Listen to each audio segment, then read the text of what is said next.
আমার শান্ত পৃথিবীতে আপনাদের সকলকে স্বাগত জানাই। আজ সকালে ঘুম থেকে উঠে মনে পড়ল আজ জ্যৈষ্ঠ মাসের মঙ্গলবার, জয় মঙ্গলবার ব্রত।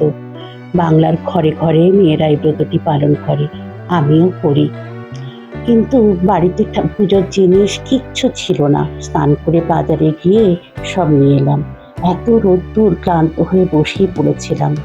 তারপর সাজিয়ে নিলাম পুজোর জিনিসপত্র, ওই পাঁচ ফল মিষ্টি, এই আর কি। আজকের দিনটা এলে ভীষণ পুরোনো দিনের কথা মনে পড়ে। আমাদের বাড়িতে, মানে আমার বাপের বাড়িতে, আমার ঠাকুমা বেঁচে থাকতে এই ব্রতটি ভীষণ ধুমধাম করে হতো। স্কুলে সেই সময় ছুটি পড়ে যেত, আমরা মুখিয়ে থাকতাম কবে জয় মঙ্গলবার আসবে। আগের দিন থেকে অক্ষত বানানো, বাসন ধোয়া, এই সব কাজ চলতে থাকতো। আর সেই দিন আম কাঁঠালের মিষ্টি গন্ধে গোটা ঘর ভরে যেত। পাড়ার সমস্ত ব্রতীরা আসতো। এই যে এটাকে বলে অক্ষত। এটার মধ্যে ২১টা চাল, ২১টা যব, ২১টা দূর্বঘাস এসব দিয়ে করা হয়। আমাদের ওদিকে, মানে আমাদের পশ্চিম বর্ধমান জেলায় এটা কাঁঠাল পাতায় করা হয়, আর কলকাতায় এটা পাওয়া যায় কলা পাতায়।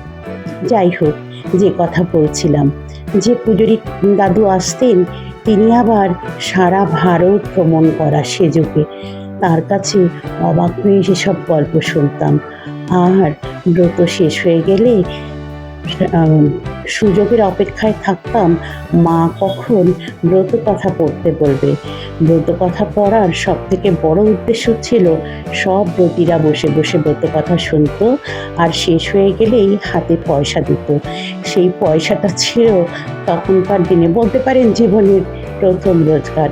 আমরা বোনেরা মুখিয়ে থাকতাম, আর সব ব্রতীরা এসে হাতে প্রসাদ দিত। সে যে কি অদ্ভুত স্মৃতি, এখনো মনে পড়ে ভীষণভাবে। সেই জন্য আজকের এই ব্রতটা আমার কাছে ভীষণ স্পেশাল। আজকে আবার মঙ্গলবারও, তাই আজকে বজরংবলীরও পুজো। ভগবান তো বিভিন্ন রূপে আছেন, কিন্তু তিনি তো একই, তাই একসাথেই করে নিলাম দুটো পুজোই পাশাপাশি বসিয়ে একবারে ভোগ দিয়ে আরতি করে পুজো করে নিলাম। ভোগ মানে ফল মিষ্টি ভোগ, এই আর কি। নিয়ম মতন যেরকম মায়ের পায়ে অক্ষত দিয়ে আমি ৫টা অক্ষত নিয়েছি। আমার মা কোনো শুভ কাজে গেলে এই অক্ষত আমাদের পেন্সিল বক্সে দিতেন, ব্যাগে দিতেন, বাবার ব্যাগে দিতেন। সেটাই দেখেছি, আসলে মানুষ যে সংস্কৃতি দেখে সেটাই তো শিখে রাখে। তো আমিও আমার প্রিয়জনদের নামে ৫টা অক্ষত আজকে মায়ের পায়ে দিয়েছি। সবাইকে একটা করে দিয়ে দেব। যে কোনো শুভ কাজে যাওয়ার সময় এটা নাকি রাখতে হয় সঙ্গে।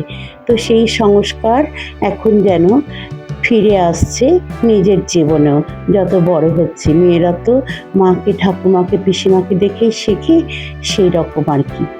তো আজকের ব্রত কথাটা, আজকের জয়মঙ্গলবারের ব্রতটার সাথে বহু বহু স্মৃতি জড়িয়ে আছে। এমনকি আমাদের পাড়ার সবাইও বোধহয় এখনো মনে রেখেছে সেই একসাথে আমাদের সবাই মিলে পুজো করা।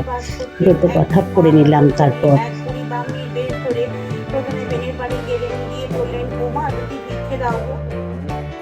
তারপর একটু আরতি করে নেব, সঙ্গে জয় মঙ্গলবারের যে ব্রত কথার কবিতাটা সেটা বলি।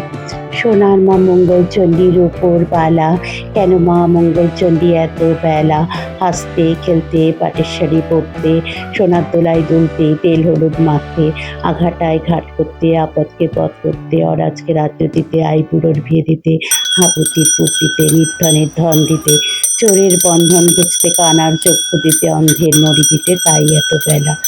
এটা বলেই মা ব্রত কথা শেষ করত। সবাই খুব ভালো থাকুন, সুস্থ থাকুন, মা মঙ্গলচণ্ডীর কৃপায়।